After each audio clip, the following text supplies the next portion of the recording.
concernant, mais on a peut-être eu des moments dans le confessionnal qu'on n'a pas vus. Puis on aimerait ça entendre vraiment ta version spontanée de ton amitié avec elle.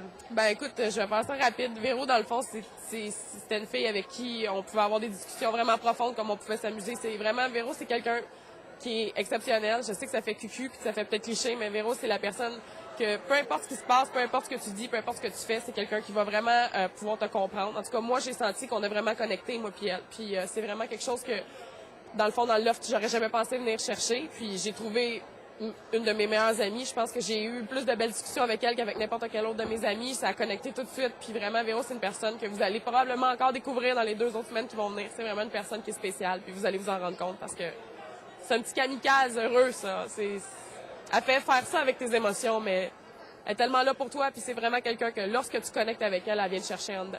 Puis est-ce que c'est quelqu'un qui te ressemblait? Est-ce que tu te reconnaissais en elle? Si oui, explique-moi un petit peu en quoi. Puis ça se peut-tu que ça soit aussi une amitié ou du fait où vous êtes contraires, qui a fait en sorte que vous vous êtes plus appréciés l'une l'autre? Ben écoute, il y avait quelque chose qui était différent. Dans le fond, avec Véro, c'était différent comme c'était pareil parce qu'on avait beaucoup de choses en commun. La taille de nos jeans. Mais sérieux. Wow!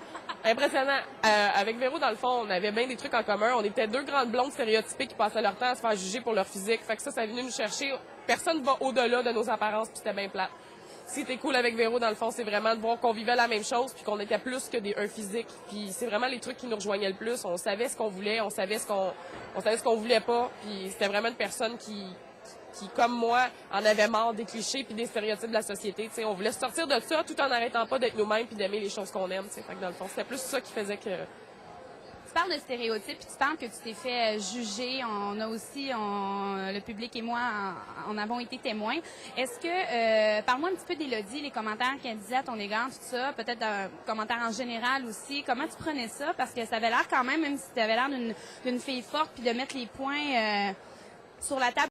Oui. Ouais, Mathieu, OK. Est-ce que tu peux me parler un petit peu des sentiments que tu avais envers lui ou c'est parce que c'était vraiment le manque d'affection qui faisait en sorte que tu allais vers lui? Je pense que c'était clair que c'était le manque d'affection. Après 50 quelques jours dans le loft, ce qui est plate, c'est que justement, de manière, ça te tente de dormir en cuillère avec quelqu'un, ça te tente de dormir sur le torse de quelqu'un, tu t'ennuies, tu commences à t'ennuyer de tes ex, que dans le fond, ça marchait plus pantoute avec eux. Fait que j'étais là, oh ouais, ben Mathieu, dans le fond, c'était ma béquille pour 3 nuits que j'ai passées avec, soi-disant, c'était des nuits très, très, très simples. Il s'est pas passé grand-chose. Puis, dans le fond, Mathieu m'a servi un peu de béquille affective plutôt. Fait que, dans le fond, c'est plus ça, mais il dira pas. Mais il va le savoir, anyways.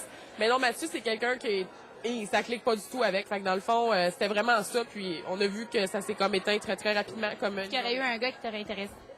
Dans le loft, je pense que physiquement, c'est sûr que Vincent, c'était celui que je trouvais le plus attirant.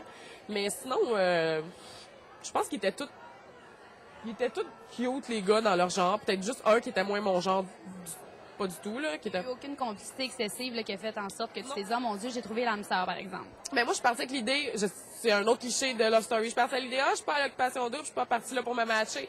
Mais dans le fond, je vois que le fait que tu es enfermé 2 mois, ça joue sur ton émotif, ça joue sur ton mental. Tu finis par t'attacher à des gens qu'en dehors, tu t'attacherais pas du tout.